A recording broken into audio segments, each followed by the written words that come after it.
Okay, we're going to begin Chapter 8, Percentages. It's on page 528 in your textbook. And a couple of things to remember about percent. Percent is always, can essentially mean out of 100. We're going to be dividing by 100.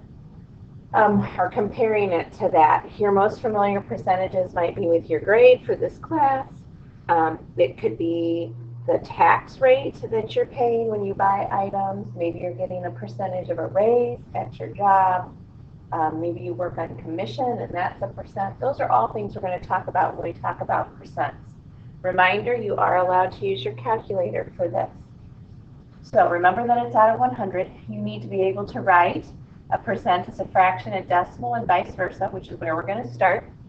We're going to talk about circle graphs. So let's get started. We have a little chart here that I made for you. Percent as a fraction, percent as a decimal, fraction as a percent, and decimal as a percent. Okay, and these are going to cover examples 1, 2, and 3, and 4 in the first lesson of Chapter 8. So I'm just going to go through a couple of examples here for you, and you can go back and look at your turns. Percent as a fraction. So that's like if I gave you a percent, for example, 18%. Remember, I said percent was out of 100, so when we get ready to write it as a percent, 100 is going to be our denominator, and our percentage just becomes our numerator. So it becomes 18 out of 100. And then we can simplify that because they're both even, so we could divide it by 2, and we would get 9 out of 50. If I would happen to have a percentage that is over 100, let's say 115%, I can still do the same thing. It's out of 100, but my numerator is 115.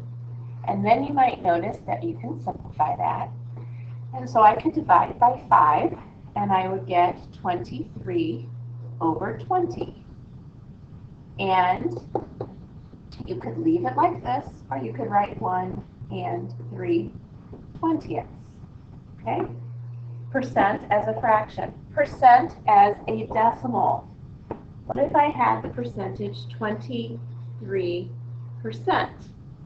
Now you could do a couple of different things. You might want to just go ahead and turn it to a fraction, 123, and you'll notice that that fraction is 23 hundredths, or 2 decimal places, 2, 3. Basically, all we're doing, since it's out of 100, we find the decimal place. Here in 23, there isn't one, so I can put it at the end, and then we basically move it 2 places to the left and make it 23 hundredths. If it already has a decimal in it, we could still move it 2 places to the left, and it's 175 thousandths. So percent as a decimal. You can also divide it, which we're going to talk about when we do fraction, as a percent. What if I gave you the fraction 3/4? How do you turn that into a percent? Remember what we always said about this fraction bar? It can also mean divide. So basically it's 3 divided by 4. If you do that on your calculator, you get 75 hundredths. But now I need to write it as a percent. And so we need to multiply it by 100 because it's out of 100. So the percentage is 75%. So when changing a fraction to a percent, you divide the numerator by the denominator, and then you multiply your decimal by 100. Decimal as a percent. If I had 35 hundredths, and I needed to write that as a percent, we're going to do the reverse of what we did up here. In percent as a decimal, we moved our decimal to the left.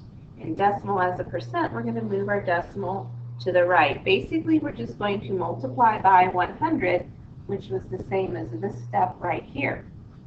And I would get 35%. If I had a decimal that was larger than just 2 places, I'm still only going to move the decimal 2 places because it's out of 100. But it's 12.5%. Okay? So here we're going to move to the right, and here we're going to move to the left. Changing percents to decimals, percents to fractions, fractions to decimals, decimals to percents.